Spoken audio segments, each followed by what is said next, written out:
Clips. My faith in destiny is all I need to prevail. This is the Truth Frequency Radio Network.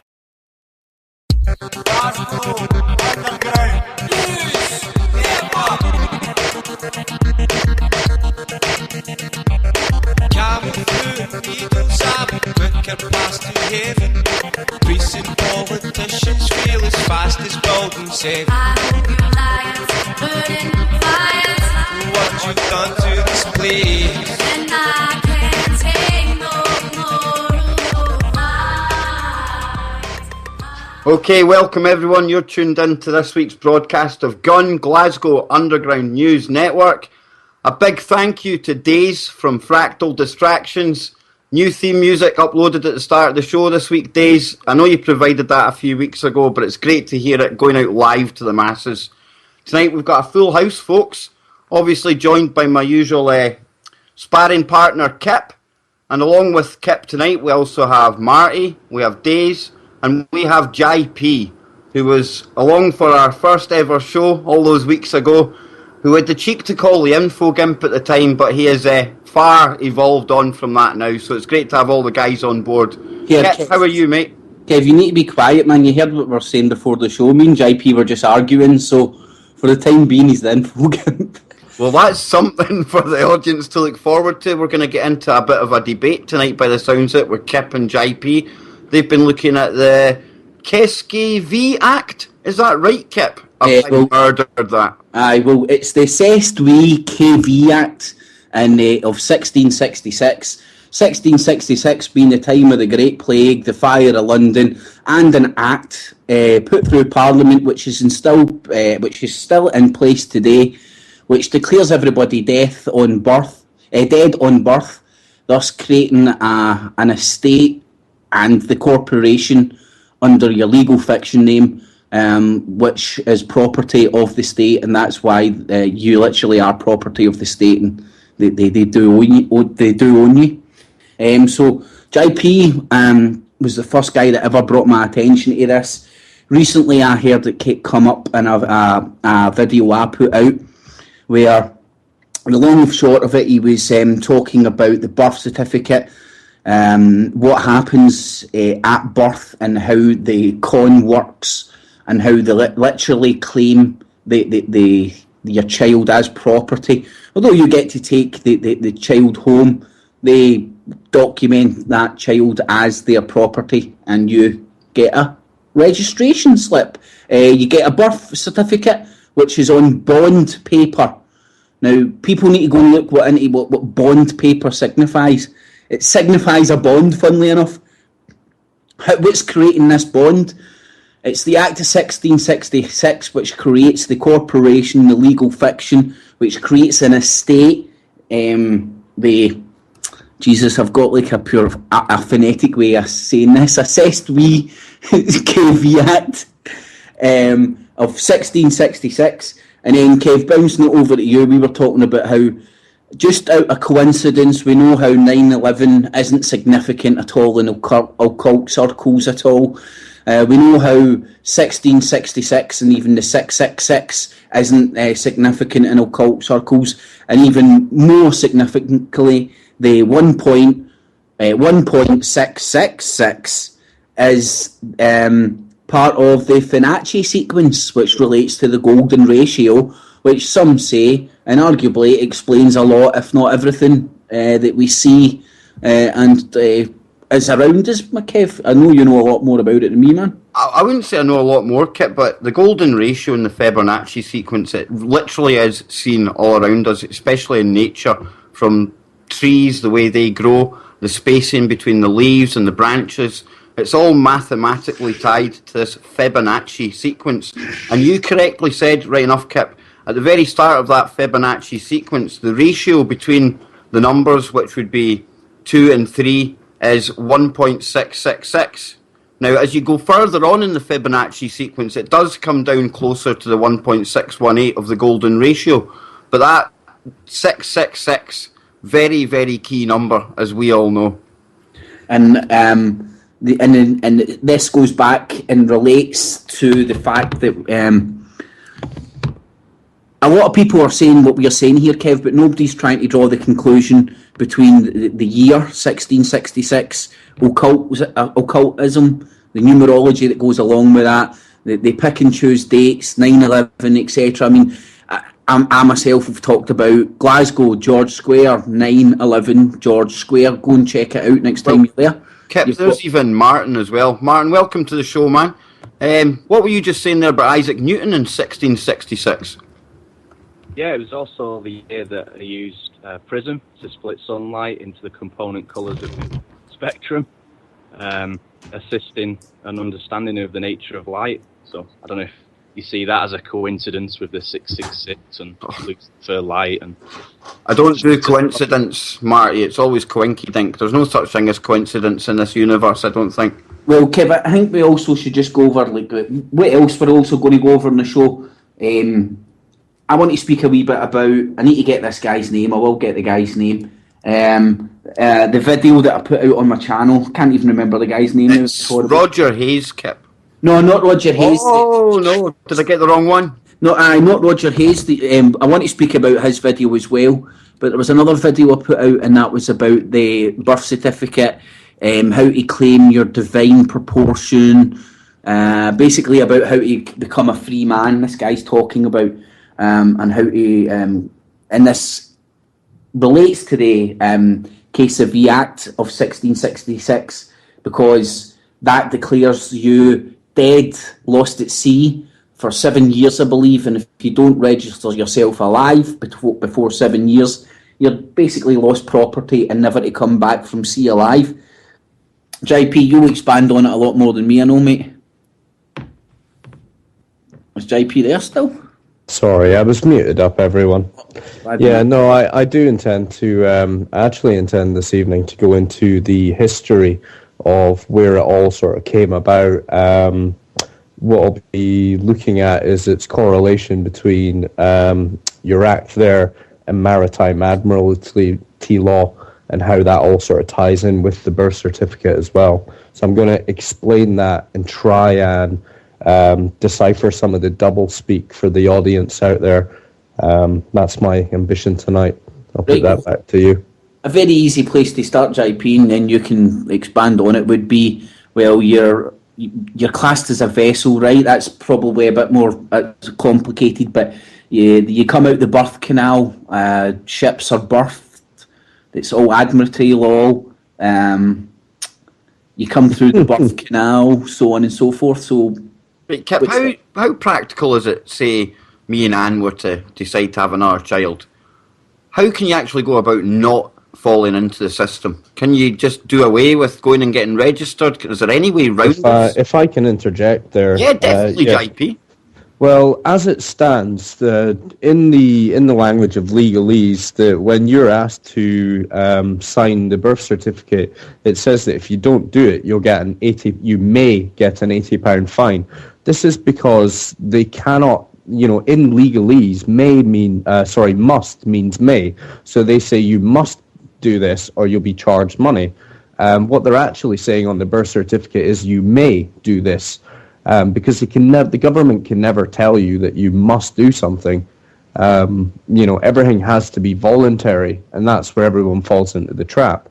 But Craig brought up a point that I was not even going to get into for so long about, coming from your mother's waters. Now, Craig, no offense. See, just to hit out with that just now, there'll be a lot of people listening. I don't think they will have a clue how that ties in. So what I'll do is later on, when we've got a couple minutes, I'll go through and I'll actually explain why that is what it is. No, I think you should just do that just now. Since JP, that's what I'm saying. Explain. Right, okay. Don't explain what you're going to explain. Tell me what. Right. I'm going to explain. Just so that I know. How long have I got before the first adverts? You have got more than enough time, my friend. You've 17 odd minutes. 2 minutes less than you have the start, JP. Right, moving on. Right, okay. So basically, when we get right down to it, okay, there's only two things on planet Earth, right? We've got land and we've got sea, right? So that being said, the culture on every different island, is different. Therefore, the law is different on the land. Now, throughout the world, there's a higher law, that of water, which is inherently the law of money. Now, anytime we use money, we're under the law of water. We all know it as maritime admiralty law, okay? Now, going back in history to where this all began, okay, in the Canaan. Now, this is a place in the Bible. I'm speaking about the Phoenician bloodline here, okay? Now, in the Phoenician language, Cana, from Cana, meant merchant banker, okay?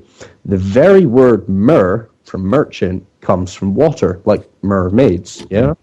Right, just on a wee hymn here, this could be linked to, the ancient fish people who gave us civilization.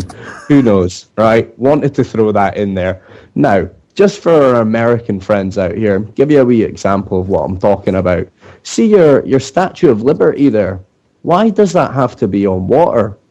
Well, simply put, couldn't put it on the soil because it's not a statue of freedom now, is it? It's liberty. And what do sailors get when they pull into port? They get liberty. So America's not the land of the free or the brave. Now, these words, they're not picked by chance, right? I want to outline what I mean when I say doublespeak. So listen very carefully to what I'm going to say next, right? Why is it that you have to go to court? You normally go to court to play games like tennis or basketball, yeah? Yeah. Yeah. No, I'm looking for some interjection, right? So anyway, the whole idea in court is that one team, you're passing the ball, your subject matter, if you like, to to one team, to the other team, and there's a man in the high chair that's nothing more than a glorified referee because he's all dressed in black, he gets paid no matter what, and he couldn't care less about who wins or loses. Now here's the funny part. The judge rules from the bench. Again, doublespeak, because it's all really a big game. Bench in Latin means bank, right? Moving on. So therefore, now we know that. We know the judge rules for the banks. And where do you find banks? We find them all riverbeds, controlling the flow of the currency. What happens when the tide rises? It deposits on the bank. What happens when the tide falls? It withdraws from the bank. All the while controlling the current sea. You see what I did there? Okay. So consequently, our money is called currency, right? Like, why do we call it a cash flow?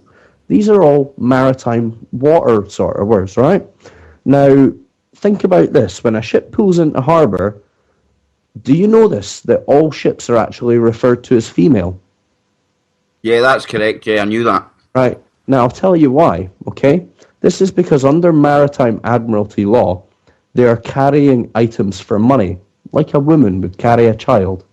Now, the law, the word admiralty is where we get the word admiral of a ship. The ship pulls into harbour. Every ship has a captain that has to provide for the port authority a certificate, a manifest, because yesterday the ship wasn't there.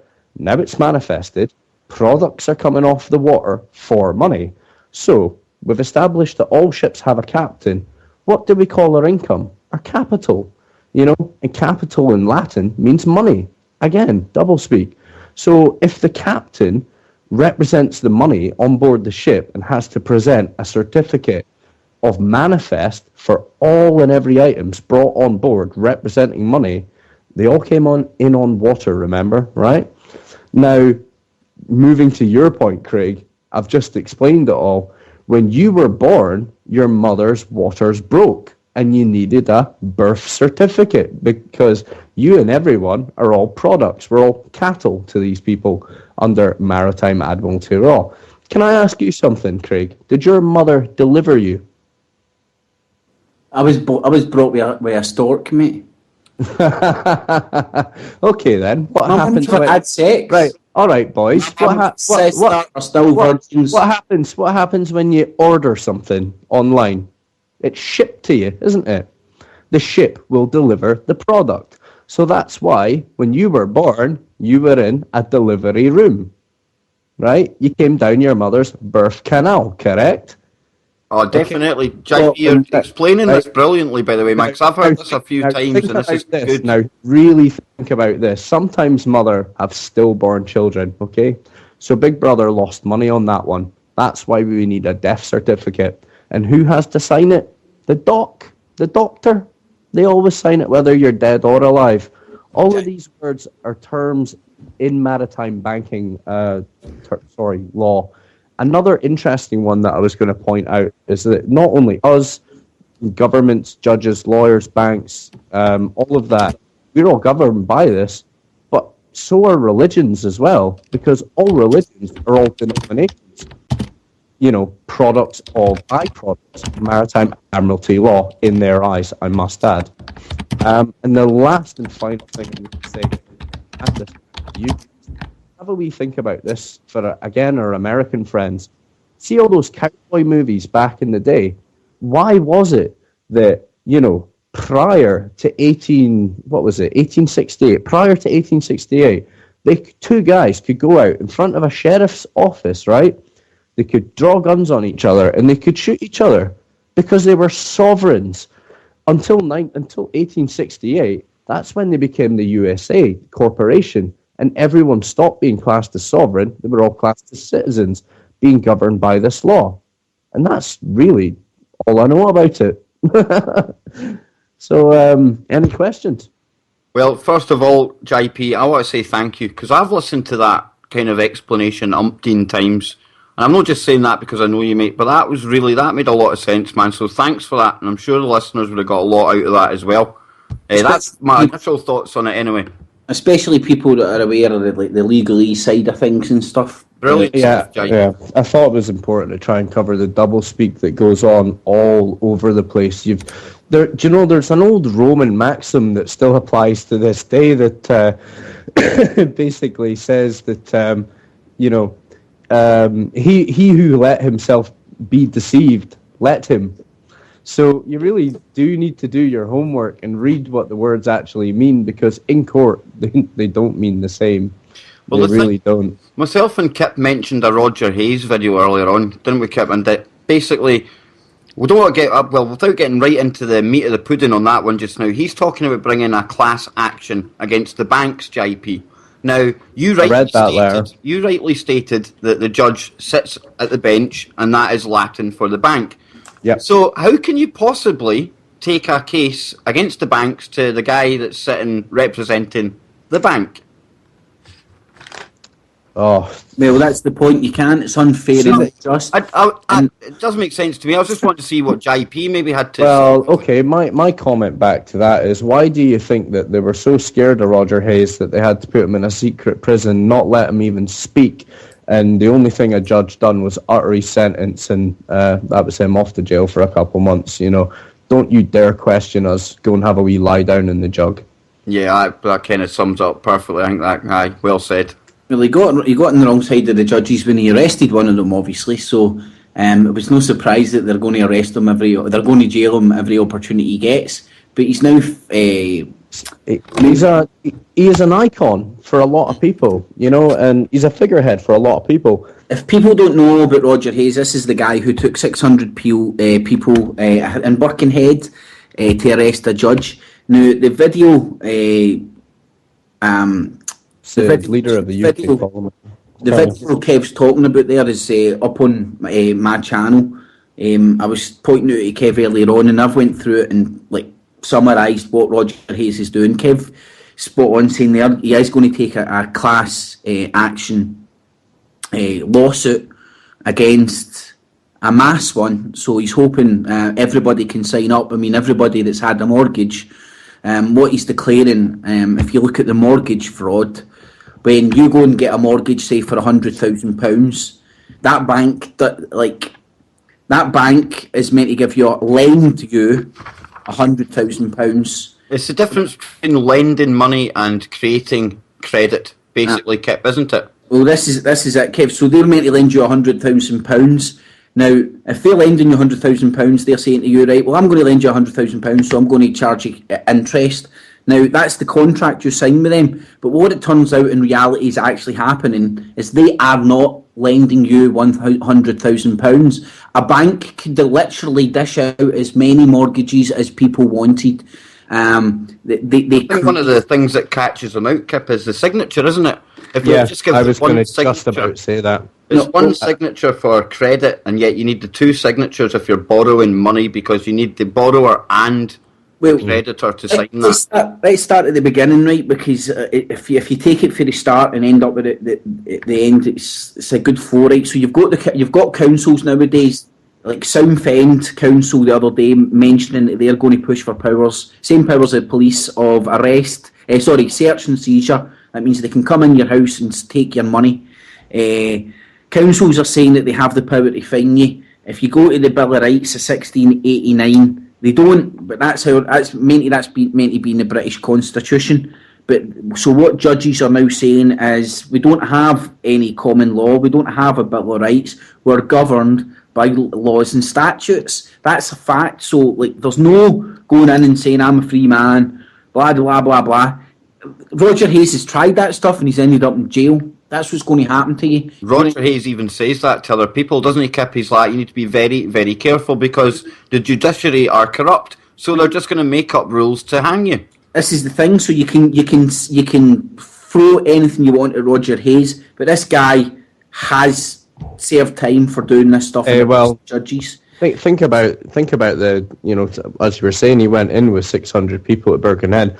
The other one where he represented, I'm getting mixed up with Raymond Sinclair, went in and he basically, Raymond Sinclair got someone to represent him in court. It may have been him, and I'm getting something confused. I'm sorry.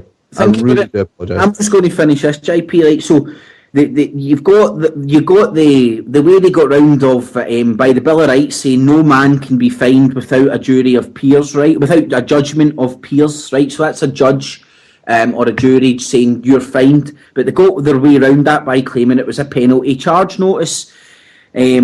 So it's just you're getting fined, but it's a penalty charge notice. That's how they get away with just wording it different. It's a Jedi mind trick. Now the councils are claiming to have the power. Now they have not got the power to fine you. It's about who's got the authority to fine you. And due to the Bill of Rights and the common law and the history of law, precedent in law, this is the thing that scares them. If you start looking back in the law books, the law dictionaries, you can outwit them, but it's hard because they do speak a different language. Now, he was going on about what's he going to do. He thinks the councils are outreaching, right? Because if you go and look at it, councils are corporations. If you come from Glasgow and you're a certain age, you used to know if you worked for the council, you worked for the corporation. It used to be called Glasgow Corporation. So what this guy's trying to do, he's trying to fight them through the courts. So Roger Hayes is going to he's working with a guy called Neil Warren, and he got evicted from his house unlawfully. Right, so they're taking the place to court. Now they've done it by the book, they've done it by the rule of law, and they've done all the paperwork. They made an offer. They made an offer to the mortgage company. They basically offered to pay cash, didn't they, if they could provide the document with the two signatures? If they could prove that they had lent, they said we'll give you all the money if you can prove that you have lent us the money. And the important thing in this is the wording, because then he goes down to break it into exactly what you were saying, Kev, the difference between loaning somebody money, which is having money in your owning money and loaning it out, and the part of that contract is interest on that. So there's two parties, two signatures. Whereas if you facilitate credit, you only need one signature. And the ultimate Jedi mind trick of what the mortgage companies are doing is they are facilitating credit. That is not loaning you money. That is facilitating you a bank of credit, right? And you just need to go and check out the meaning of that. But as they do that, the credit, it makes the contract null and void because they haven't actually loaned you money. They've just facilitated credit, which in essence means that you are loaning to yourself. Your man Roger Hayes even goes on to say it's basically false representation and taking money under false pretenses, which is basically fraud. And he's going on to accuse the MPs and the judiciary system as co-conspirators in the crime. This is how powerful it is, and this guy's actually taking it through the courts. He's saying the co-conspirators are MPs, which he says he can prove, and I think anybody like me and you, Kev, could prove it. They're conspiring with the banks, certainly. Well, he even brings it up himself. Just look at MPs when they leave Parliament. 9 times out of 10, they end up working on the board of a bank. Spot on. And the judiciary. I was going to interject there and say anyone who uses double-speak language fraudulently to deceive the public should be. That's all I was going to say. Well, even Martin could go on and tell us, he could prove to us how corrupt the judiciary is when he could have went into a courtroom and asked for a true bill, and he would get looked at as if he was stupid because the company wouldn't have been able to produce a true bill. In essence, the debt didn't exist because they can't create a bill because, again, electricity is bought in trust. We've got 1 minute before we go out to break. So there we have it. When we come back, I'm hopefully going to get some details together. Roger Hayes, so it's Roger as in Roger, and Hayes as in Hayes. Go and check my channel. You'll find details of all. He's part of the British Constitutional Group. After Remember and share truthfrequencyradio.com across all your social media networks. And get your bumper stickers. Alrighty, welcome back to GUNN, Glasgow Underground News Network. My name is Kip. And welcome back to this Sunday's version of GUNN, Glasgow Underground News on truthfrequencyradio.com. We've got a full house tonight. We've got Days, Martin, JP and Kev with us. We've been speaking about back to the legalese stuff, the Cestui Que Vie Act of 1666, trying to touch on it, also on what Roger Hayes is doing right now with the attempted class action lawsuit suing all major banks in the UK for committing fraud on mortgages. So everybody that's had a mortgage can apply with Roger Hayes with this mass class lawsuit. Well, it's like Roger Hayes says, who is not going to sign up for that, Kip? I mean, you look at it when it's explained the way Roger explains it, and there has been a fraud committed there. I mean, even signature, Kev, that's what he was saying. It only takes anybody over the period that banks have been doing this practice can sign up for this and get their interest that the bank has charged them back, because the bank has charged them fraudulent interest on money that was never loaned to them, but credit that was facilitated to them, which is completely different and not what it said on the tin. And Kip, you can even add that to he adds it to the PPI scandal that cost them £20 billion. LIBOR, the derivatives that are kicking about for 700 trillion right now, even though the global GDP is 70 trillion. Kev, see those things? I see them as a government tax.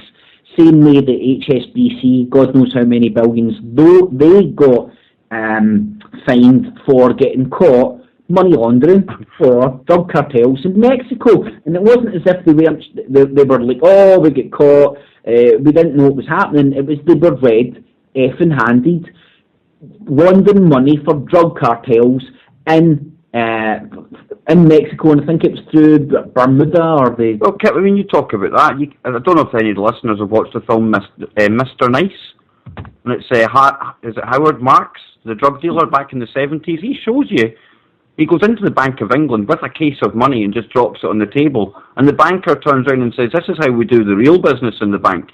It's blatantly, that is how it works. These banks do launder the cash. And what's Ed Miliband's great answer he's come up with this week, Kip, as a challenge to the Conservatives?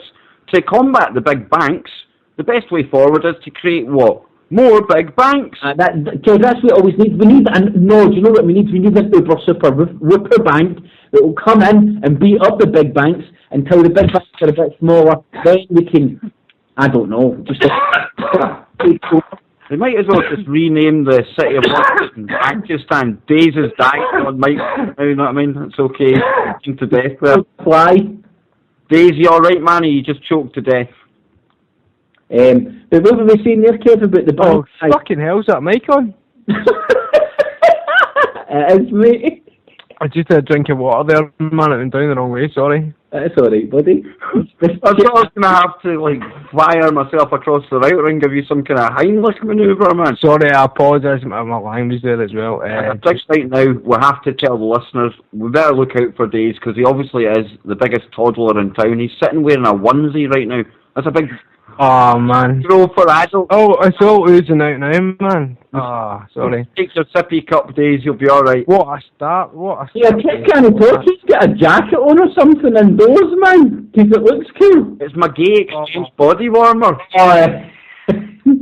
I'm never going to live that Good down, for the man. masses. I know it doesn't come across on radio very well, but it beats you sitting naked with your slippers on, Kip. Well, I've got my dressing gown and my slippers on, so... Oh no, man, it's a smoking jacket. These Oh, onesies are just portable central heating in the winter, man. Talking about smoking, I want to give a big shout out to myself for stop smoking nicotine, no nicotine products, no nothing for 2 weeks now, man. Well done, Kip. Well, honestly, man, I can't believe I've actually done it. That's 2 weeks now. I've not had a cigarette. I've not even smoked a joint. I've not had any nicotine products. Hey! Yow! Brilliant, Kipster. So anyway, Days, how are you doing, man? Obviously, we didn't get to you in the first segment of the show. And I don't think we're going to get to you in this segment either after that performance. But how's things, man? What's been coming across your radar lately, mate? Well, I've been very busy with the music and that, and just putting together a live set. I've been looking into quite a few things. It's more a case of where do you start with all this nonsense? Everything's just upside down. It's Alice in Wonderland material. Damn right it is, man. So what is it you've really been looking at then, man? What stories have caught your imagination? Well, you've got the Treasury to guarantee independent Scotland debt, which means Scotland would be still under the auspices of the Bank of England and under the UK Treasury. The idea is to get Scotland into a United States of Europe on the back of fevered nationalism and a desire to get away from Westminster control. Well, we also got Alex Salmond. He came out, well, he had to admit that he's had to promise businesses that if we do end up in the euro and using the euro, then he'll still guarantee businesses that will be trading in the sterling, in the pound. So that's the first time he's basically come out and admitted that they've been looking at the alternative currency. Did any of these catch the thing? What was it? Cameron had asked Putin to help him out and keep Scotland in the Union or something. I didn't see that, but maybe that explains the Navy ship turning up off the coast of Inverness and firing up the missiles. That's exactly what I thought. See, if there's one way of scaring the Scottish people, as in, like, oh, we can't defend ourselves. Okay, Scotland, right, we'll keep our ships down in England, and then we'll let Russia just stroll up, just come right into the wee bit that it did right up at Inverness, and do a U-turn. And it's kind of weird, man. Like, I seen this, and this was after it happened, Kev, and I wish I kept the news story now, but I'm pretty sure I'll try and find it again, man. Well, it's interesting the way the control works, because it's many faceted. It comes in that sort of overt, here's the ships on the horizon, but it was interesting to hear John Paul to start with that report. You've got Osborne, he was demanding EU reforms to demand aid recovery to make it more business friendly, to avoid slipping back financially. But it's actually to destroy Britain as an economic force and to become a vassal of the EU. You know, just an empty ship, you know? Yeah, man. Kip, well, you're unmuted when you're typing or something, man, because it keeps on coming across, I think. All right, so in the chat room, it's starting to irritate the old listeners in there. Oh dear, hold on a sec, man. Can't be having that, man. I will apologise to the listeners. Profusely. It's just part of a ongoing sort of agenda to undermine public and state sector confidence. You know, you've got... We spoke about this offline, didn't we, Days? And it's basically they're trying to make all the different services out there look stupid and pathetic, so that we to make them demand the solution. Kip's got to make them look poor as well. Unfit for purpose. I just found that one of the stories on the thing I was talking about. This is the Sunday Herald. It was out on the 12th of January, and it said Cameron's plea to Putin, help me stop Scotland. And it's saying David Cameron's government wants the backing of Putin in the battle against Scottish independence. The former USSR leaders news agency has reported. So again, Kev, this does fit right into what happened up at the north bits of Scotland, man. All of the eyes of the world will be on Scotland soon, though, with this independence vote coming up, I would imagine. Well, people are feeling it, understand. We're getting sold the Judite mind trick. Independence, woohoo, sounds great. Independence for what? We've got no independence. I'm not voting. I'm seeking asylum in Iceland. We won't have independence for our money, right? Because even the SNPs came out and said the last resort of lending will remain the Bank of England, so the Bank of England controls our money supply, so they control us. Nobody's out there going, here. It's even worse, because at least just now we've got two representatives on the board. I think if it goes to us being independent, we lose that, and it'll be England, Ireland and Wales deciding interest rates and things. We've got nobody out there just now shouting, asking the real questions. Why can't we have an independent Scotland who can print the money for the people at no interest, free debt based money for the people? Why will people accept it? Because it will be backed by the industry of the money and the government. And the CIA would activate Al-Qaeda. They would come in and they would start causing trouble to justify getting the central bank in here and get away from that money system that would help to bring down theirs just one little bit. Hey, look what happened in America. This is the thing, and I don't know whether the central banks have came to the conclusion that the game's up and they're just kicking the can down the road. I think that's the ultimate conclusion. But what we need to be aware of is how much people are pushing this Bitcoin bullshit. Do you know what I mean? I know you're very dubious about it, Kip, and I know we kind of not lock horns on it, because I see exactly what you're saying about it too. But again, my optimistic side, man, it always comes out in me. And even if it's not Bitcoin, I still, like I've said to you before, I think we do need something on the internet to cut out the banking. Do you know what I mean? Without them taking a slice off the top for basically doing nothing, Kip. Yeah, well, that's a fair point, mate. We do need something, but I don't think Bitcoin right now would be the answer. Maybe we should have some sort of online promissory notes. Somebody has to come up with something. I mean, you've got Bitcoin, you've got Litecoin. All these things are going to pop up. You've got JP Morgan. They're claiming that they actually have the copyright to the digital currency. Yeah, I heard so that. At the very worst, I reckon what might happen if Bitcoin's genuine and it's not controlled by somebody, what JP Morgan could do is then claim copyright on anyone carrying out a transaction in that manner, because they basically patented it. So it's a way to combat it. If it's not them behind it in the first place, Kip, who knows who's really behind all that? I think it's conditioning to get people used to having digital money. I mean, the people who like Bitcoin are the same people who want to hold gold and silver. I think both are people are getting dragged in the wrong direction. Ultimately, if you believe in government, and a government's going to be there, and a government's sovereign, a right of every sovereign government, and this is the thing that nobody's talking about. I don't want independence, I want sovereignty for Scotland. And if we've got sovereignty, that means we can print our own money for the people of this country, backed by the industry of this country. Because, look, no matter how much the shit hits the fan, people are still going to need fed, watered, Scotch whisky, beer.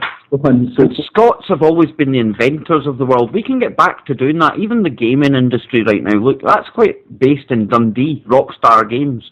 We do have industries here that we could finance ourselves with if they just wanted to do it. Well, I believe we could be ultimately, if I wanted independence and sovereignty, I would want Scotland to be self-sufficient. And this is the thing that they don't want anybody to become. They don't want people, especially individuals, not to talk about countries.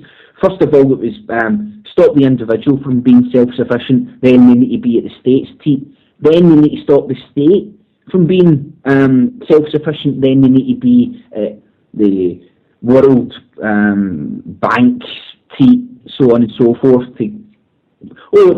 Look how good the World Bank is. What do? They lend money to Africa to buy stuff they don't really need with money they haven't got and can't pay back. That's literally what's happened. It's craziness, man. Scam, and then the World Bank's good for giving Africa money. I mean, moving forward in Scotland, if you're wanting to see how they are planning on making money and stuff in the future, I couldn't believe this when I seen this the other day, Kip, and I'll get your thoughts, guys, as well. Unmanned flying drones to help find more North Sea oil reserves. So despite Alex Salmond saying that by 2053 he wants Scotland to move away from the petroleum industry, here he is now going to be filling our skies with drones. That's right, folks, drones, those much talked about bloody things hovering about the sky, just to look for more natural reserves, man. Crazy. Surprise you. But don't worry, Greenpeace will only be in the Arctic and protesting Gazprom stuff, mate.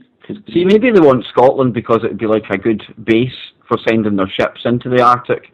A good stop-off point on the way home. The thing about Scotland, mate, it's always been very socialist, man. Very. I do. Yep, you're right, man, you're right. Yep. You've been the commie you are, mate. That's why you slip in so easy. I know, I've been smiling ever since. Do you know what else is funny? That Navy ship turned up, and then the other day, one of my mates is like, "Oh, Kev, you need to go and get a photo taken beside that poster." And I looked over, and what's in town, guys? Oh, yeah, the Moscow State Circus. I'm going. Remember that time we seen the Communist Party marching up Queen Street? Can you imagine that happening somewhere in America? I think there would be close to a riot if people... Definitely. It really was. It was symbolic. It was quite powerful. It really was. I wish you could have been there to see that, Marty. It was some day altogether to see a sea of communists coming up one of the main streets in Glasgow towards us. It was totally new to me, Kip. I wasn't prepared for that at all. Do you know how, are you aware of, like, back in the historic days, how closely linked Labour was to, like, not only socialism, but communism? They had before they went to the yellow theme, they used to play the red flag. And I was going to say with the red stuff, yeah, I can see the kind of tie-ins there. That's when George Galloway was member of them, quite happy to be a member, but he jumped ship to become an independent commie when Tony Blair got in charge of the Labour Party. George Galloway, he's some man, Kip. You're a big fan of his, aren't you? I must admit, I like him myself. Very, very good. I love to listen to him speak, Kip. He's so intelligent, he never misses a word. He's a communist, and I don't agree with communism, but he's eloquent, and he seems to be a good meaning communist, and he is like an open commie. He's no like... Do you know what I mean? He's an open communist kind of thing, but... what is he this week? Is he a socialist, commie, independent Muslim, whatever? I don't know.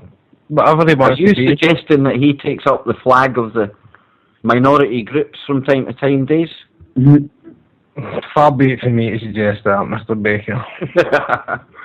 I do like George, but there's one gripe I do have about George, and that's his stance on the 9/11 thing. Although, I don't even... It's the way he belittles some of his callers sometimes when they speak about it. All right, that and David Icke. As soon as he hears about 9/11 or David Icke, he's like, "Oh, I can hear the flap of white coats coming, laddie," as if you're insane or something like that for bringing the subject up. Well, that was his previous form. I don't know if he has changed if he's mellowed a wee bit. I'm glad you brought up the topic of David Icke, because right now on the internet there's a lot of toing and froing from different camps, and it's all over this. The People's Voice, David Icke's media venture. Now, I believe initially, I'm sorry if I get the figures wrong, he raised a figure of around 300,000 to start up the People's Voice, and obviously he got a studio in Wembley, near Wembley, I believe. Kitted out the place with top-of-the-range equipment and everything else. Now, is it Sonia Poulton was one of his presenters? Yep. She's recently left the organisation after a bit of a spat, and she's coming out and claiming misappropriation of funds. What was she before she joined up with the People's Voice, Kev? Was she not some kind of mainstream presenter? Journalist? Which a journalist is, yeah. I know she had some kind of reputation behind her, because when she came on board, David was quite pleased to have her. I remember that. Do you know what I mean? So, does anybody know who she worked for, like her form or anything? I'm just interested for myself to see where she's coming from. I must apologise, Kip. I didn't look too deeply into her, but I was wanting to get all your guys' thoughts on what you think's going on there. I mean, Kip, I'll go to you first. looking at the studio itself, its location, the kit there, the fact there's full-time staff, I personally, I mean, roughly speaking, yeah, I can see where maybe that money's gone. Okay? Now, there's a question about how advertising and funding as time goes on and everything else. Well, I don't think you can run any kind of media organisation that you're hoping will challenge the mainstream without some kind of funding. I just don't think you can do it on a parity with them without the funding, even if it's just for the likes of bandwidth alone, Kip. Well, I don't know, man. I think just if the people's voice is there for people who want it, go and use it, who want it. Time will tell if they put out good stuff. I've not watched a lot of their stuff. Recently, I've only started watching their stuff, and I've seen David Icke begging for more money, man. Like, but that's fair dues, man. Like, that's his model. That's what he's moving forward to. He says he wants it to be self-sufficient and not for profit. Ultimately, within that model, he'll be giving himself a wage and so on and so forth. So yeah, it is not for profit, so the cards are on the table. So he's not hiding anything. I think the model's open. The model of the people's voice is there for people to accept or reject, and it's ultimately nobody's got a gun to their head to ask them to go. And I started watching some of Ken O'Keefe's programme on the People's Voice. That was the first one I watched. I hadn't managed to sub to the channel, so I hadn't actually even seen much of the content. And then I heard about that polling, and ultimately, when money's involved, man, people are going to bitch and moan at each other. It's so true, man. I mean, like, if you can keep money out of this situation, but you're saying it causing a divide. I know there's people out there trying to use it, and like, let people are allowed to not like David Icke if they want. I think, right? Doesn't mean you need to turn around and start breaching people for liking them and vice versa. It's like people going, oh, look at those bigots. I cannot stand those bigots. They're so retarded they don't even understand. They are being bigoted towards bigots. So ultimately, everybody's got their choice here. I've not had the chance to gauge people's voice. Ultimately, I don't think it's about the quality, man. I think it's about the content. Kip. Yo. I just mean, see that George Galloway, man, his mindset's restricted. See, there's certain things that he'll just not get into. You know what I mean? He's like, oh, you're mental for just bringing it up, you know what I mean? Well, I've never, see, the thing is, I've heard them dismiss it a couple of times, and it seems so strange to me because, for me, ultimately, I think Israel's fingerprints are all over it. So ultimately, I question why he isn't doing that. Now, he's a politician. So he's a politician. Professional liar, right? So the guy's lying about that, I believe, or putting up that persona for a reason. And the reason, I believe, is because he's playing politics, because he's still ultimately wanting to win seats in elections, because he is a politician. And I think he's lying about that and putting up that persona because he wants to win votes and still be able to say that he isn't a 9/11 conspiracy theory nut. Even though I think ultimately he does believe that Israel done it, because for me, I can't see him being a fucking Israeli plant or anything. It's been suggested that he is. Well, Marty, I think you've got something on George Galloway you want to say as well. You were kind of putting in the chat there. Yeah, I mean, there's a very strong influence with the Zionist lobbies in the UK, and they were actually the major funders of Cameron's, administration, if you call it like that. So I think he has to be careful as well what he's saying, but he has made very shocking statements on some videos in regards to Israel, and it's kind of like double speak. You'd have to kind of go back and watch everything, and obviously how communism ties into Zionism, and it just, I don't know, sometimes just because they're telling you something you want to hear, it doesn't mean that they're sincere in what they're saying, And I'm not saying that he's a shill or anything, but I'd just say, look at all the connections and make your own mind up first, kind of thing. Well, he's definitely been in the thick of the shit for a long time. If it's not, he was. I heard them talking about recently. He was talking about, I was in Beirut before Sharon came in and massacred those people. Then I was in Beirut straight after it, and I'm like, then he was hanging about with Saddam Hussein and stuff. So there is that possibility that he's just like that. He's like that Dennis Rodman. He's like George Clooney. He's like Angelina Jolie. He's there under the disguise that here I'm your friend, but really he's there as a fucking. He's got the wee beasties that come out and fucking spy on everybody. The wee beasties, brilliant. They crawl out Rodman's ears. Yep. Tim and his little beasties on the Robbie Burns track, you know what I mean? They crawl out Rodman's ears. Is he not... Before we forget, sorry, what I found too particularly distasteful, right, was Joe Biden referring to Ariel Sharon as an indomitable bulldozer. Remember that one, Kev? I do, and then we went on to check that out, and it turns out that was actually his nickname when he was in power, the bulldozer. See, the weird thing is, like it's been pointed out as well, I think Sharon himself would never, ever, ever say he was a man of peace. And if you go and look at some of the quotes that he was quoted as saying, now I'm paraphrasing this, so it's not so much of a quote, but it was along the lines like, I've went and butchered Arabs, I've went and killed them, I'll kill as many as required for the sake of Zionism. Martin, was it you that put that quote out or something, or am I?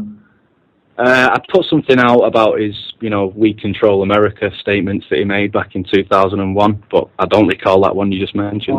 That must have been somewhere else then, but I definitely came across a quote along the lines where and it was like a quote from him when he was a general, and he went against his own Prime Minister and went into Lebanon and slaughtered people.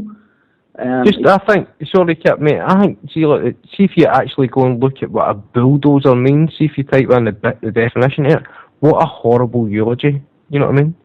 Imagine saying that, you know what I mean? What is the definition, Desmond?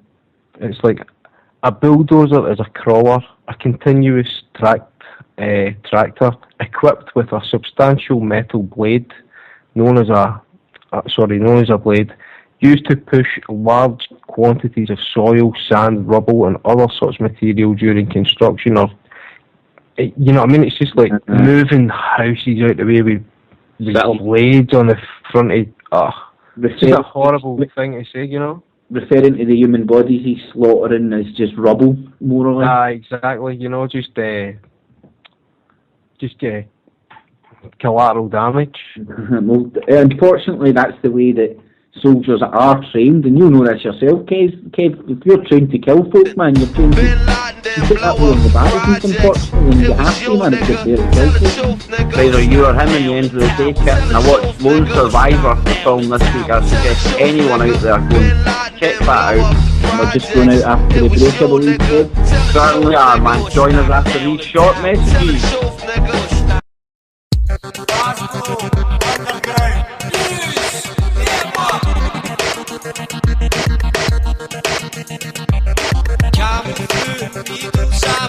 Quicker pass to heaven.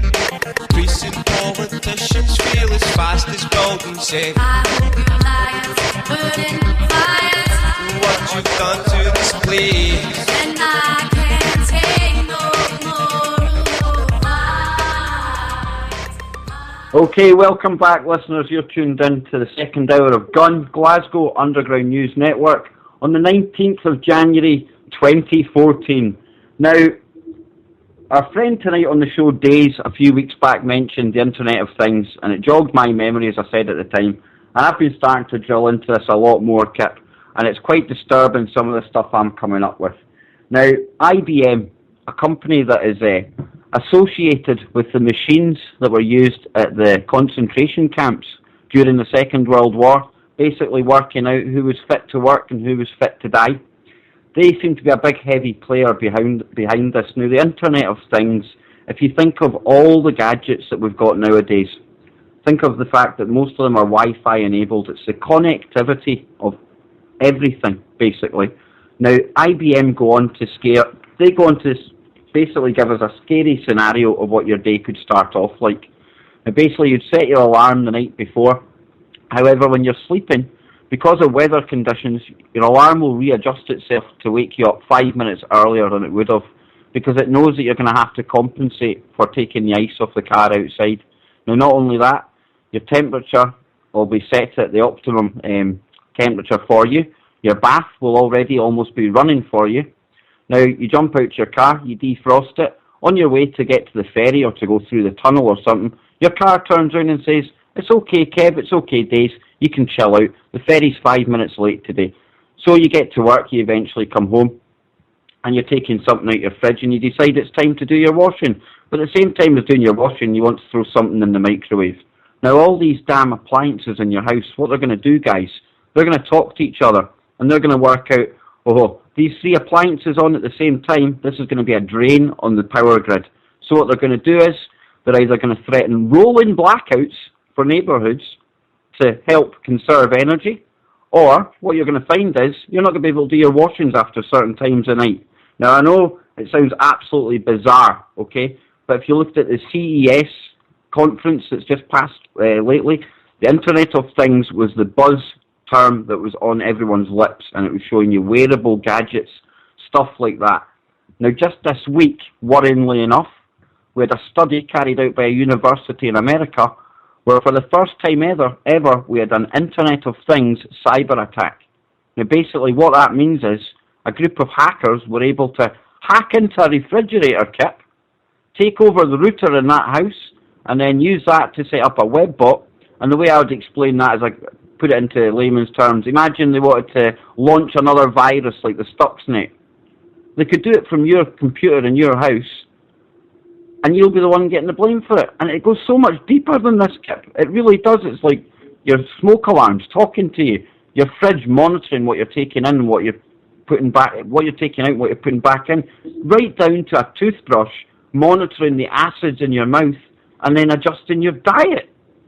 The thing that scared me most about the stuff at IBM are saying, Kev, was it's more, and they were, and again, like they're saying it like, hey, this is such a good thing, and they're like, it's more or less like a central nervous system for the Earth.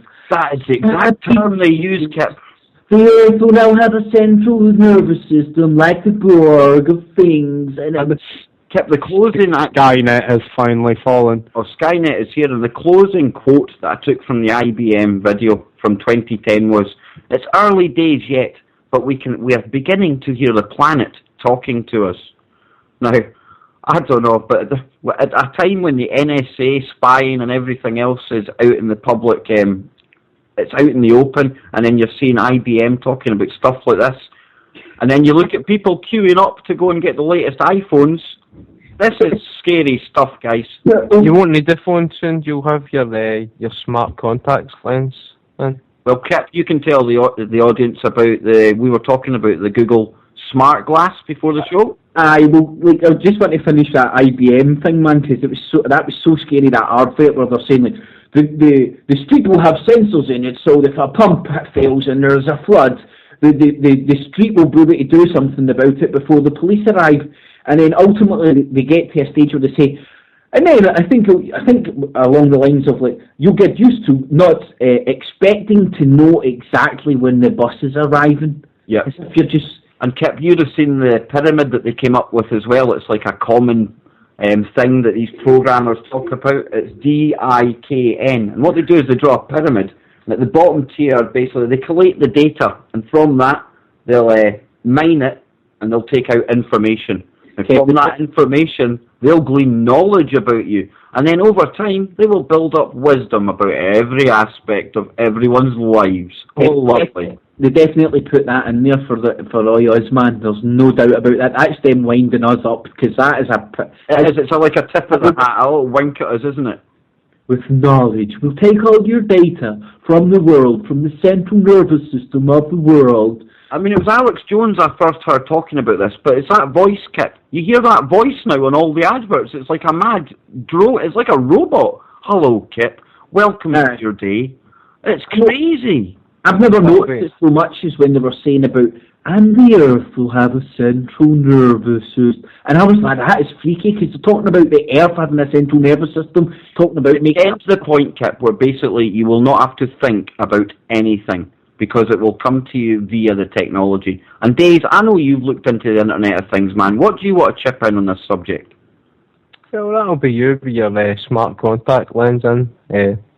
They're initially saying it can be helped to measure glucose levels in tears. It uses a tiny wireless chip and a miniaturized glucose sensor embedded between 2 layers of lenses material. And that'll be you content contented, relented and cemented inside your green energy house of the future. Well said, man. Waxing lyrical there for our days. But I mean, there's actually a programme that's out just now, Kip, and you know how we like to point out the stuff that's in maybe the public memes, like on the Hollywood industry and stuff. They've got a show called Intelligence. Now, no longer is just your average cop show good enough. Oh, no, silly humans. We need a human integrated with a machine. So what they do is they give this uber strong, intelligent Navy SEAL guy, anyway, and they soup him up with this chip in the brain, and it's basically Google Glass, Kip, without the glass. You're walking along and you get the data up on absolutely everything. You get probabilities of things happening. And it's not that, it's that everyone in that department, they rely on him solely because he's better than your average human. And it's all tying into that transhumanist thing, and they're making it cool. And I know a few people, right, good mates, who would queue up for that shit, man. If they could play Zynga games on their arm and Candy Crush and things, they would be front of the queue. Well, it's kind of conditioning for what Days was, exactly what Days was talking about, the Google contact lens, man. And like, do people not question themselves, why the hell is Google getting involved with contact lenses that can, all it can do is read your glucose levels? Why are they buying the company Nest for $2 billion, more than they paid for YouTube, that's basically making smoke detectors that can tell the difference between toast smoke and real smoke? Yeah. You need to research Regina Duggan. Who's she then, Days? She is now with Google. She used to be with Data. She's is this the woman that's coming out with the swallowable microchips and the tattoo?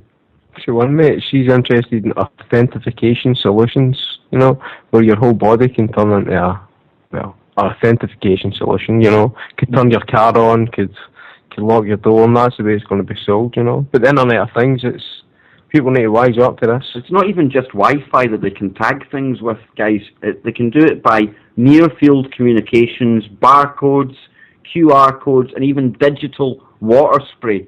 So it's not just the RFID chip we need to be watching out for. And with the RFID chips, I'm seeing them pushing that in the schools now. Just basically, the next generation are going to be normalised for it. And then when they have their kids, that's when I see the cashless society, the microchip, mark of the beast. Just want to point out a wee quick interjection now. At Disney World, they're actually trialling new bands which have RFID chips in them. And what this is going to allow it to do, to give it to like little, 5-year-old kids, and little Timmy's got a birthday, he's turning 6, so Mickey Mouse, can come over to him and be like, "Hi Timmy, have a happy birthday."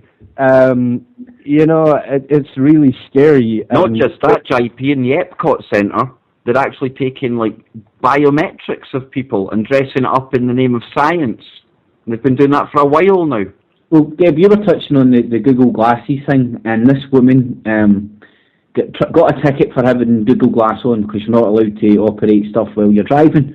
Now, long story short, she got took to court and got found not guilty because they can't prove she was operating it because it's voice activated. So a lot of people look at that and go, "Oh, common sense prevailed. I know you might not like Google Glass, but you don't want also somebody to get prosecuted for wearing them. Fair enough." But you don't see this was a planted story. This was absolute bullcrap. This was the biggest advertisement for Google Glass.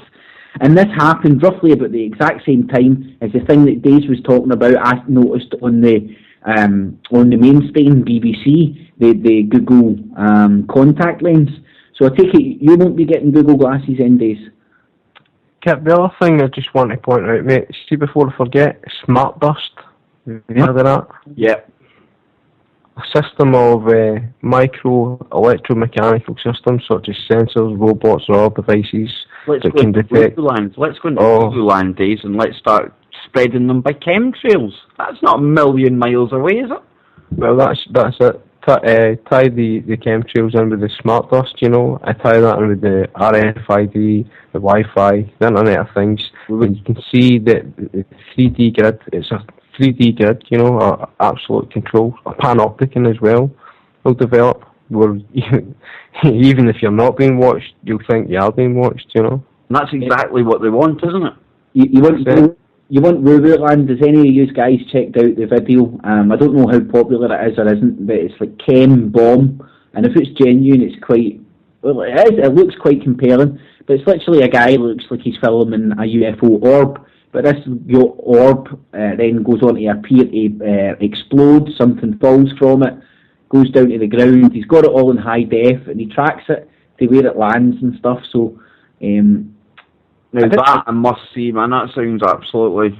Chem bomb, and what he says is it came from a chemtrail. He thinks it came from a chemtrail, and when it exploded, he seems to think that it spreaded some sort of chemical. To me, I think it could have been a balloon exploding, but even then, that's more... Well, I'm looking at your face, Kip, and you're certainly, the jury's out, definitely, so it's making me want to go and check that out after the show. Definitely worth a watch. I would put in Chem bomb. So what about the chemtrails, guys? Have we been seeing many of them lately? I've not really noticed as many as we have done. Last year seemed to be a really uber active year over Glasgow anyway. That's where most of us are based. Marty, what about down your neck of the woods? Are you hammered by the old chemtrails, brother? It's pretty much no change. You know, you have periods where you see them for days and days, and then clear skies, you know, for a couple of weeks, and then... But I'm not, you know, too sure if I'm actually seeing chemtrails or contrails, but I am noticing a lot of strange cloud formations and ELF-looking waves. You know, the people talk about the HARP kind of waves. I see them quite a lot, and I've got a good friend who's down on the south coast, and he's got a time-lapse camera on top of his house, so he's been putting a lot of stuff up on YouTube, and it's amazing. You just sit there and watch a time-lapse of the cloud formations, and wow. You see that HARP effect all the time now, and I don't know if it is a HARP effect, but it certainly makes sense for the amount of electromagnetic soup that's in the air. And I was listening to Nick Begich the other day on the Alex Jones show, and he was talking about all that and how that's basically all part of the same thing we're talking about here, the Internet of Things and this magnetic soup, and it's basically dumbing us down while it's imprisoning us. Kev, see if you can prove the sexist girls wrong and do two things at once. And I've sent you in a link into the Skype convo there of the chem bomb. For anybody that wants to check it out, is this a chem bomb being dropped near San Diego?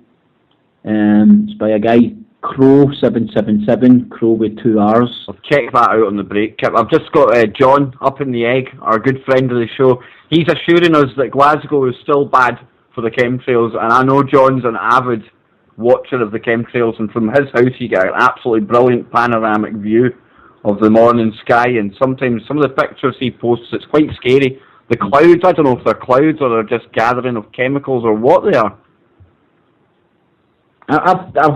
All I've noticed is grey skies recently, to be honest, Kev. Same here, Kev, but it's just miserable. But then again, it is winter. Although Sky News today, the main news in the UK is, because of our mild winter, the poor hedgehogs have been tricked out of hibernation, and people are scared in case it starts snowing and it kills them off.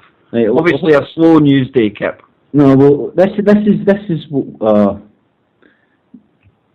we've got nothing in the news, nothing of substance in the news at all. So you've also got Deputy PM who's joking about he could beat up the Shadow Chancellor. You know, he's some sort of kickboxer. That's Nick Clegg, you know.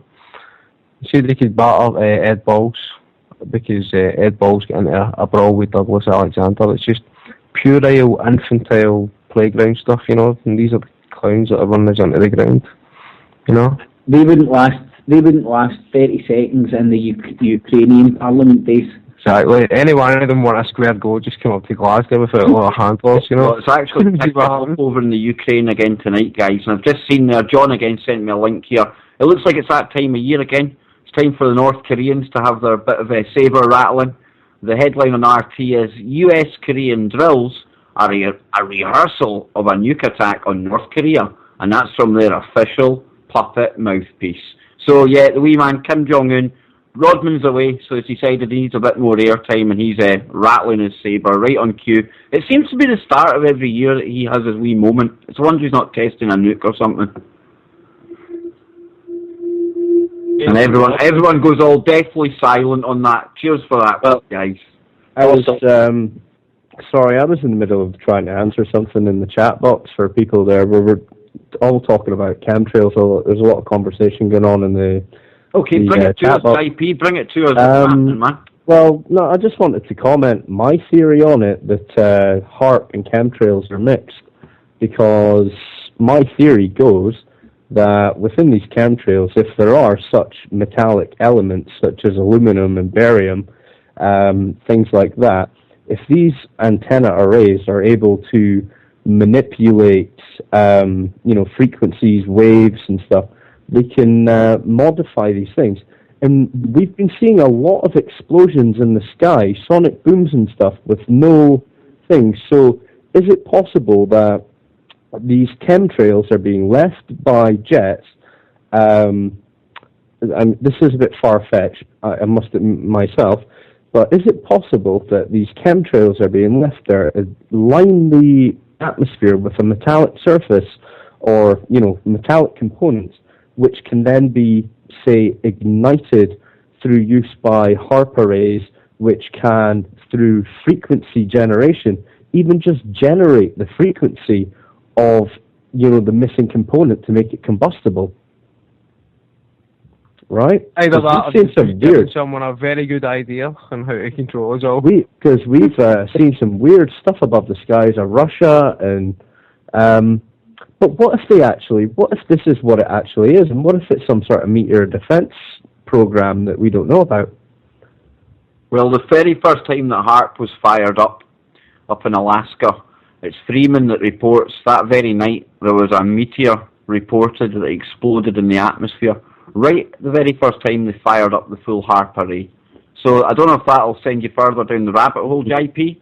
But I remember that, bringing that up. Yeah, no, I remember that as well. Yeah. I've probably factored that into my theory at some point, because I'm, a fan of. Well, I used to do comms in the army. I was in the signals, so I do know, right? See, when you're doing the likes of maybe submarine communications and over-the-horizon communications, they call it, you would have to bounce your signal off a layer of the stratosphere. Now, I don't know if that metallic elements to the chemtrails being up there will make that a more conductive antenna, if you want to explain it that way, that you could bounce communications off of or use as a 3D grid around the world. I've also heard it explained, because I think it's kind of what Days was talking about earlier on with smart dust and things like that. That's actually sprayed over areas so they can 3D map it. Again, I don't know how true that is, but from the military point of view in the comms, I can make sense of that. But it's the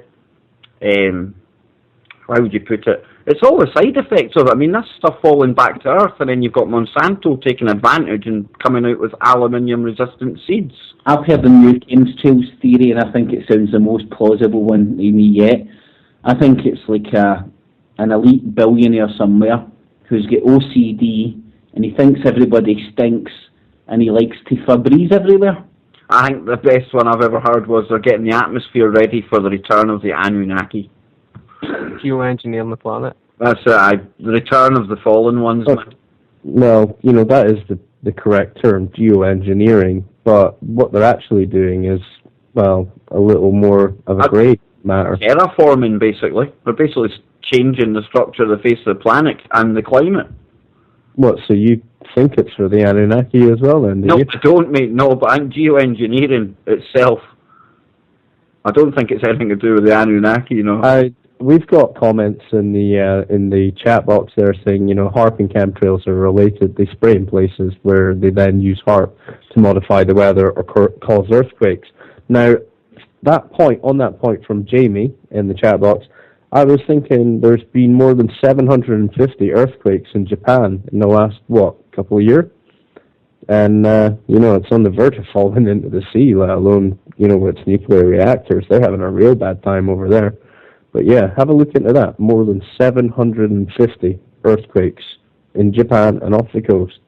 But if you go through the ring of fire as well, JP, if you're on a tectonically active area, it does stand to reason that you do get more earthquakes without any minute. I agree with some of the earthquake technology. I've seen the Tesla science and everything else. I totally believe it can be used for that. But at the same time, we can't just, like you see a lot on YouTube, the minute there's an earthquake, it's a HAARP earthquake. It's too much jumping to conclusions with it. Only reason I continued with that point was because I had seen some footage of weather patterns, and you could actually, as in other footage, you could see the storm being moved and held in place by some unknown force. Definitely believe they can do that. That's definite, yeah. Can't see how they can't do that. Definitely. So they can see clouds. That wee Japanese-looking American scientist guy, that Yakamoto guy or whatever, who pops up on the mainstream news all the time. Kaku. That's the dude. He got caught out a good few weeks ago, and he actually slipped up and said, he didn't say it allegedly, he said the US was manipulating the Ho Chi Minh Trail during the war over there. But that's been declassified for a while, Kip. Do you know what I mean? That's like common knowledge, basically, now. It's just that it's so little talked about, it still comes as a shock to people when it's murmured in public. So that's like 50-odd years ago, right? 50 plus years ago, so... It's a weather weapons treaty at the UN, so if there's not weather weapons, why do you need to have a treaty? Exactly, man. It can get used to it. I think it has been used over time, man. To the best of my knowledge, after the Second World War, as when they were dividing up and lands and so on and so forth, they agreed that they would never use weather modification on each other, but it was okay to use on themselves. That's nice of them. How loving and caring from our parents. I read that somewhere. I don't know where I read it, but I read it. Must be true. That sounds true, man. Didn't hear it on TV. Makes it more bloody likely, I reckon. On TV, it can't be true. That's it. If the BBC didn't say it, JP, it's not true. So anyway, we're going to be going out to a break in the next couple of minutes. We've been all over the place tonight, guys. We've been taking the banks to court. We've been dissecting the latest news. We've been into the chemtrails. Where are we going to be going after the break, Kip? Well, I'm going to touch on a wee bit about the guy who was talking about the birth certificate, and he brought in becoming a whole and reclaiming your divine proportion, and that sort of, he doesn't go so much into the Cestui Que Vie Act. He talks about how to reclaim your lost estate, basically. So no longer you're held accountable for who you are. They can no longer hold you accountable for the fraudulent legal fiction birth certificate they've created, the other estate that they've created, and even in the Cestui Que Vie Act, it actually says that your estate will revert back to the situation it was in pre-being lost at sea, which means all the debts and everything you build up will just disappear, and your estate, what you owe, what you're owned, will go back to the day you were born, which is zip, zero, nothing, nada. Oh, that sounds good to me, man. Well, what I'm going to do during this break here before we come back is find out this guy's name, because I can't play him a disservice. Well, before we go out to break, I just want to remind everyone, head over to truthfrequencyradio.com. You can get yourselves a bumper sticker on there. Also, share this across social media, Facebook, Twitter, the rest of them. Take our shows, re-upload them onto YouTube. We've no problem with that at all. It's all about getting the information out. And Truth Frequency here definitely provides us one of the best platforms. Remember to tune in to Joe Joseph. He's on every weeknight, as is Popeye. You can catch them right here on truthfrequencyradio.com. Remember to tell everyone you know. And I'll be us just going out to the break in a few seconds, Kip. Alrighty, welcome back to GUNN Glasgow Underground News Network. Live on truthfrequencyradio.com. My name is Kip. You'll find me over on YouTube under Kip 1883. Freedom News Hub 2.0 and Kip's Clips should find me. My co-host as always is Kev. You'll find him over on YouTube under TruthTube451. We've got Days, he does the music for the show and always chips in. You'll find him over on YouTube under Days Independent Media. I'm sure you'll get a link for that on my channel or Kev's. You've got Martin DJ's Northwest, I believe, over on YouTube, your channel, Martin, because you've been doing a lot more videos recently, mate, and they've been spot on, man. And we've got JP, Scottish Sovereign. No, what's your name on? No, you got it right. Scottish Sovereign, who doesn't put up as many videos as he should, so he better get his finger out. So we've got a full house. We spoke about everything, and before it. Kip, before you launch into it, we should shout out, we were going to at the start of the show, we've had the phones on tonight, but we never shouted out the number. So if anyone does want to phone in, the call-in number is 1-866-37-TRUTH. That's 1-866-37-TRUTH. So come on, y'all, phone in, bring it to the gun. Kev, where's the number? I've always wanted to say this. Toll free, y'all. It's on, well, I'm getting off the top of the vault, so let's hope it's the right number. I'd love to get somebody to phone us in. It would be breaking our telephone call virginity, so to speak. We've never had one yet. I've the number that's coming up on the comments page is, it just says call 866-37-TRUTH. That's the one, yeah. All right. I'm not sure how the American numbering system works, because it's got a 1 at the start of that here as well, Kip. Not too sure. But I believe there's a toll-free number. Yeah, if you're calling from the UK, it'd be 001 and then the 866-37-TRUTH. So super. Well done, Marty. Spoken like a man who's phoned into shows before. Definitely. What was the show you used to phone in all the time, Marty? Because you post a lot of the clips from there. I believe it's a guy called Charlie or something? Yeah, it was over on the Oracle Broadcasting Network when that was still going. Well, Chris and Cherie, they used to be over there as well, so... Yeah, they did.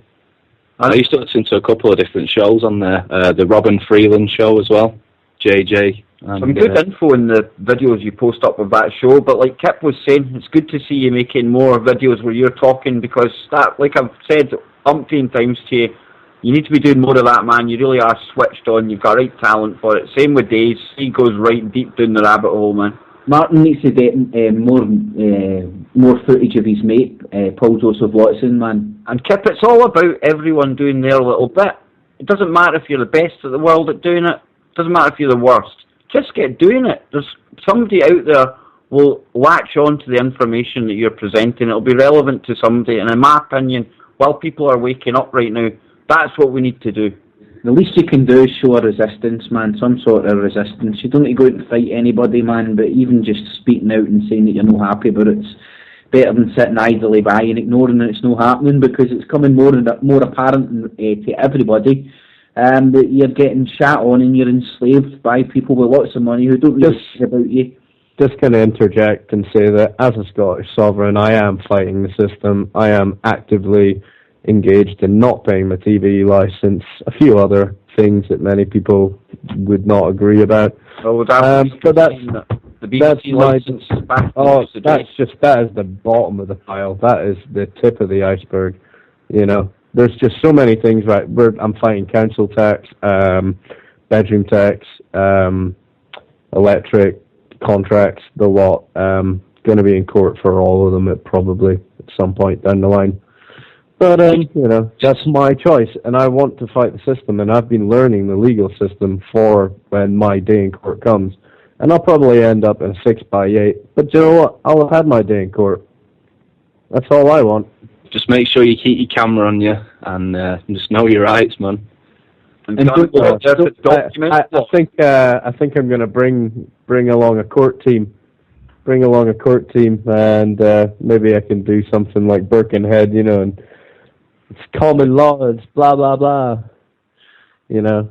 Roger Hayes says, so you need to know absolutely everything. You have to have all your ducks in a row, all your I's dotted. I know I'm not questioning you, JP, but they are going to be looking for any way to trip you up. And that's my fear when you see any of these things. You're taking them on, and they're going to come after you. Do you know that in the court of law, you can't...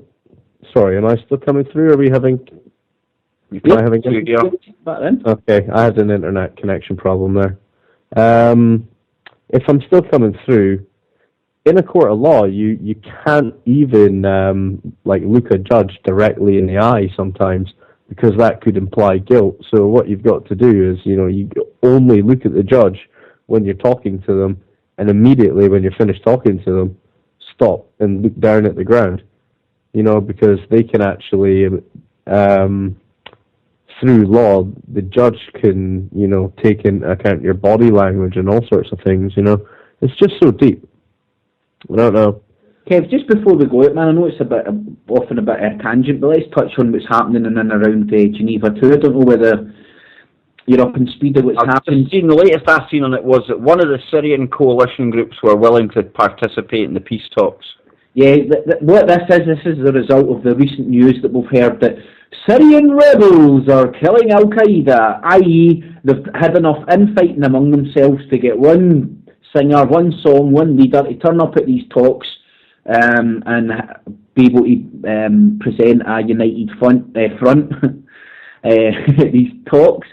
And what you've seen in the background is today Assad came out and said, we are not going to give up now, right? Something along those lines. And the BBC came out and said, Assad refuses to give up power! And you're like, he said nothing of the sort. He says that they refuse to give up now after fighting a rebellion for a so-called, even if you want to believe the crap, rebellion for so long. As if he would give up now. He was talking we, as in the government are not giving up now, but not according to the BBC headline, the Daily Star in Lebanon headline. It was everywhere as if Assad was out there saying, I'm a dictator, I refuse to give up power. What he's refusing to do is saying, the rebels wanted it as part of Assad's condition to turn up to these talks that he would step down. Full stop. We need Assad to confirm that he's stepping down. No ifs, buts, or maybes. That's our condition about turning up at these talks. Thankfully, the rebels have now killed enough Al-Qaeda off that they've got a united front that they can turn up to these talks with a united front that would say, right, okay, we're willing to talk, even though Assad's government is not willing to step down from power without a vote.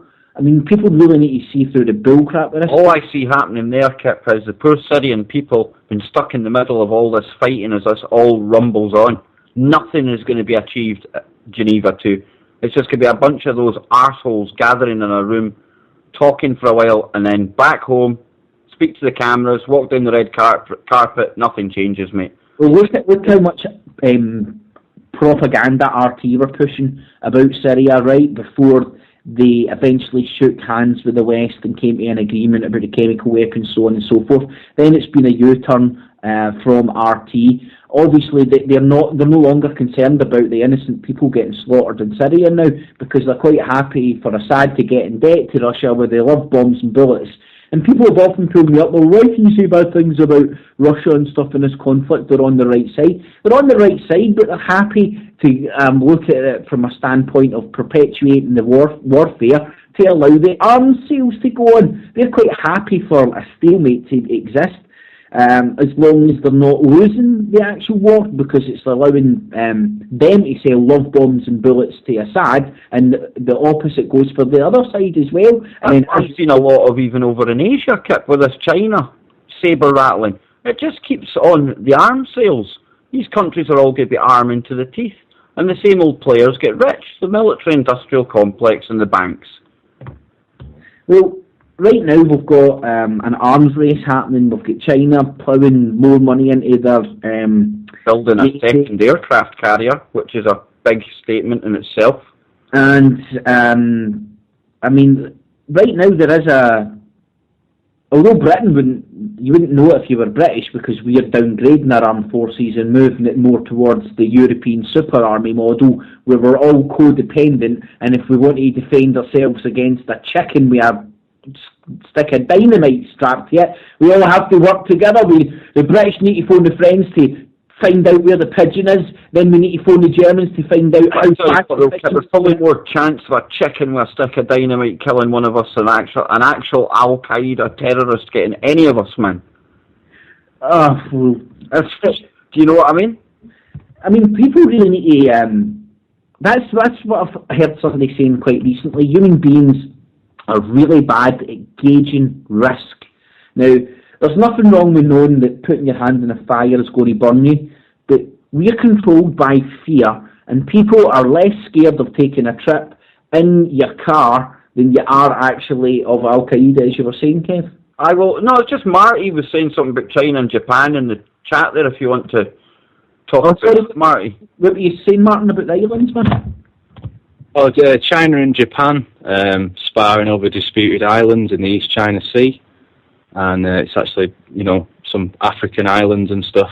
A lot of stuff's been coming out today in the last couple of hours on the news and stuff. What are they? Is there any military stuff kicked off of it, mate? China was actually mobilising 100,000 troops for an exercise the other day. But with drills and exercises, that's what you would do to cover yourself, moving troops into some position anyway.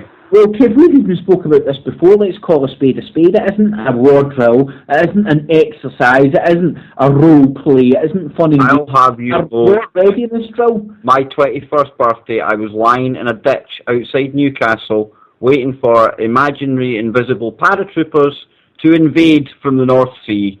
So these war games are really, really riveting stuff, in my opinion, mate. Was that you in your KGB days, mate? That was me back in my brainwashed army days before I snapped out of that conditioning. I tell you guys, that really is trauma-based mind control.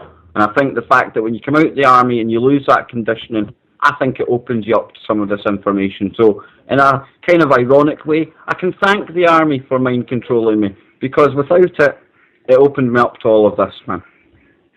I think it either makes or breaks you, and if it breaks you, like yourself, Kev, you then see it for what it is, mind control. Well, compared to the boys that have done tours in Afghanistan and everything else, we can't blame them for going there. They're told to go there and that, but I was in the Salvation Army compared to them. I never seen any action, and I can only imagine what it's like for these guys when they've been there maybe four or five times, come home and they're out of the military. It must be absolutely horrendous, man. Well, here's a tangent for you, Kev. That I seen something for America the other day, and it was talking about they've now recently set up veteran courts.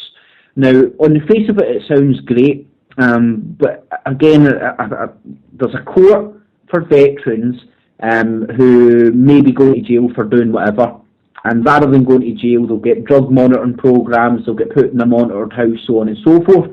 Now, not that that doesn't sound reasonable, rather than locking somebody up for obviously basically going through a traumatic experience and then reacting accordingly. So you can understand why they've done the acts they've done. So that sounds great. But then you lead the point, why don't we do that for everybody? If it's good enough for veterans, it's good enough for the Joe Blogs on the street, and it's a good argument. So it's not about let's close the veterans courts down. It's like, let's scrap them calling veterans courts and let's open up that policy to everybody have the ability to get, because the argument they're using... discriminating against other people who ain't veterans.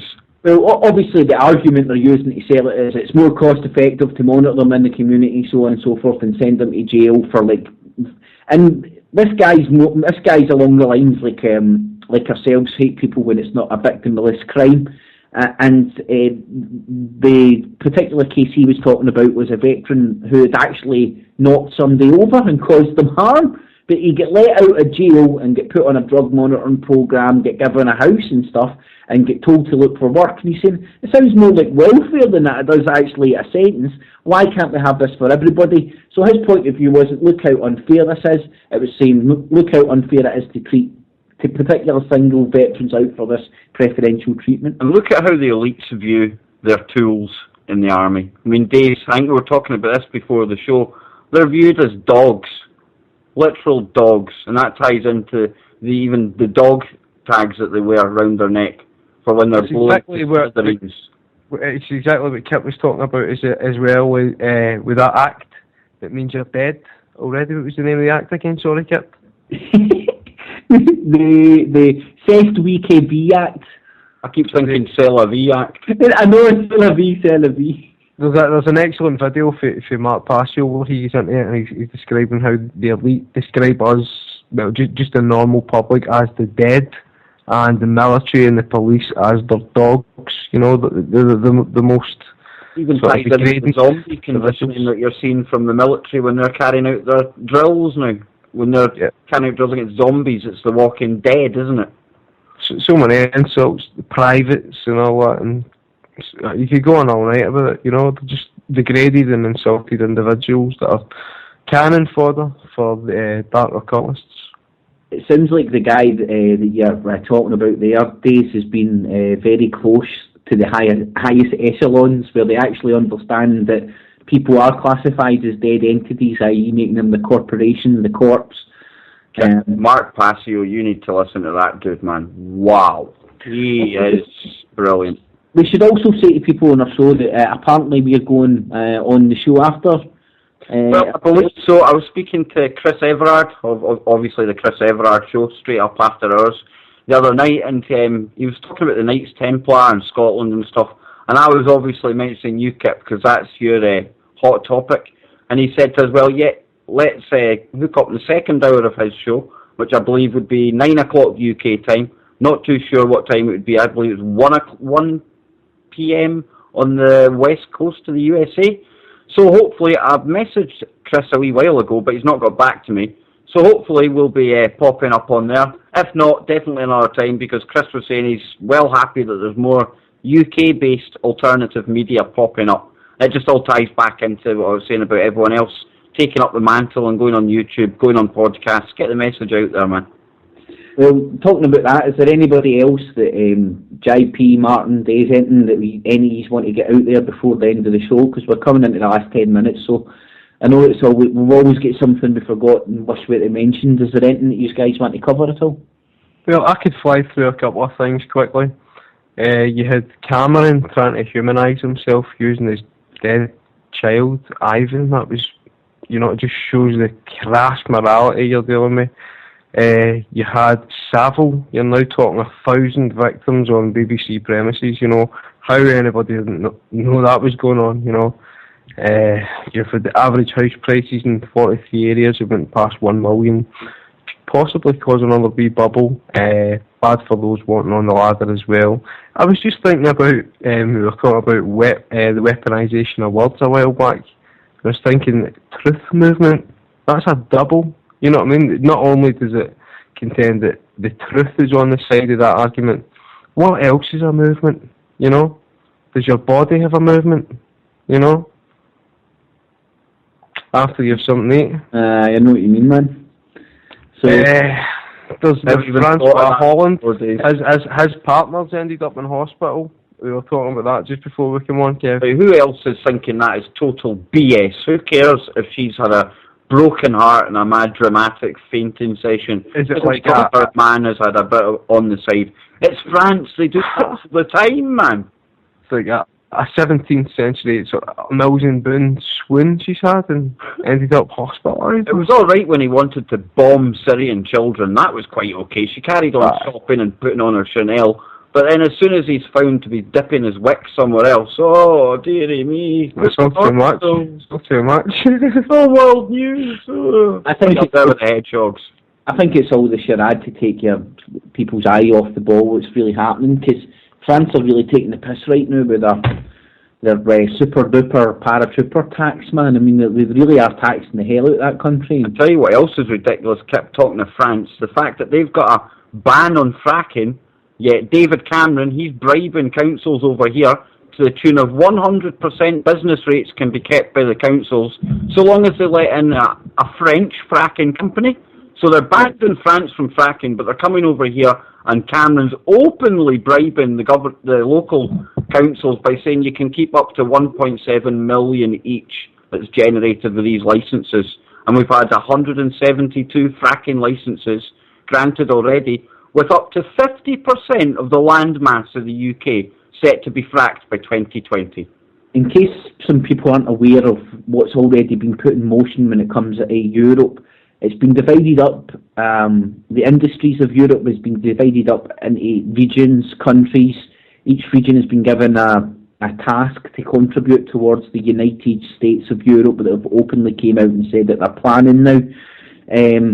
And that is why you've got French companies, German companies supplying the gas and electricity for Britain. It's going to become one large European model. You've got Centrica, who's a Spanish company. You've got British Gas, who's owned by Centrica. I mean, it's just one big web of just these big banks literally owning everything and dividing and carving up the industries of Europe between themselves into one big European super communist socialist state. And no matter how much a twat no matter how much a twat you think Farage is, at least he would take the UK out of Europe, man. You got to think about the kind of games we get as kids. You know, every one of us has played Monopoly. The minute you start playing Monopoly, you understand the futility that everyone's going to lose at the end. We just see everything crumbling around us. Life's no different from that. So it's programmed into us from such a young age. I was going to ask Martin, because in one of the breaks you were telling me about the war on terror, or your interpretation of it. Oh, I think it was myself who was speaking to you. Yeah, the war on. Aye. But I apologise. Carry on, please. No worries, mate. They were just speaking about the actual wording of it. Terra, Terra. It means the Earth, planet Earth. It means that there's a never-ending war on Terra, on the war on the Earth, the war on humanity. That's what it means. And of course, you had them all in the news. Terra. Yep, psyop. Repeat it constantly. And then you've got the abbreviated war on terror, which is twat. Which you can find right on the homepage of truthfrequency.com. Yep. A big banner for it, which I find absolutely brilliant. Well, whether you're pro-twat or anti-twat, get yourself to Truth Frequency. Either a twat or you're not. The war on terror, the twat needs you. You're either with twat or against the twat. You're either with the twat or you're against the twat. I'm all against a war on twats. Not having that. If I had known that was what that was going to lead up to, may not have went down that route. That's gone. It's a tangent. It might have taken us right up until 3 minutes before the end of the show, but we sank to the depths, man. It happened. It always does around this time. It really does. Just on, you were talking about France earlier. Someone else in the chat room was saying about baby named Francis. Nun in Italy gave birth to a baby named Francis. She won't tell anyone who the dad is. She's trying to say she's the new Virgin Mary or something. And yeah, no, I'm not lying. I'll link it to you later. Oh, I don't think you're lying. And you know, she's decided to name the baby Francis because that's the same as the Pope's chosen title at this point. The nun belongs to the Little Disciples of Jesus convent in Camp Pomerovo near Rieti, which manages an old people's home and reports that's where she would keep the baby. And this is again in Italy. Is she eligible for child benefit? I don't know. I don't even know if nuns have creche facilities these days. You know, Yeah. It's kind of like handicap access. You know, they have to have it everywhere. If anybody was to keep a baby in a manger nowadays, they would send out the riot squad. I mean, Kev, here's something dead UK-centric. Here's a shock for you. A woman took her daughter on a walk along a seaside front in the UK. Somebody phoned 999 and complained that the wee girl did not have a jacket on, and the police turned up within minutes. It's unbelievable, man. And she even said it herself. She refused to give her name to the police because they were idiots. And she even said, like, I phone up the police about yobs and stuff at my door, and it takes them hours to turn up, if they turn up at all. And then somebody phones up about my own daughter having fun with her mother on the seafront. I wear fluorescent, mate. You wouldn't believe what some people come to you with. Trust me. They seek out their version of authority, and the things they will bring to you are unbelievable. Quick example, the other day, shout from Tesco, a child in a car with the windows up. Now, yeah, that is quite worrying if the child was maybe below 6 months. However, once the mother returned to the car, it transpired that the child would, in my opinion, at least been 10 or 11 years old. No danger to anyone! Yet this person had gone in, sought out security, and complained, and waited to see what was done about it. Seriously, I cannot. Seriously, man, that's what I can highly believe that. I mean, think back to last year when the blind man with the walking stick was tasered from behind because someone called in and said it was a samurai sword. It's ridiculous, and that's what this country is coming to. And I tell you this is why we're doing what we're doing. It's going to get worse. Of a nation. Yeah. I don't want to be a victim of society. I don't want to be a casualty. Just facilitates them right now. I don't want to be a casualty of conformity. I'm going to be my own man. Well, guys, we're going to be going out for another week, okay? So, it's been great being here. So, listen, guys, we're going to do it. We're going to get it this week. Gun! Done! Woo! Keeps clear.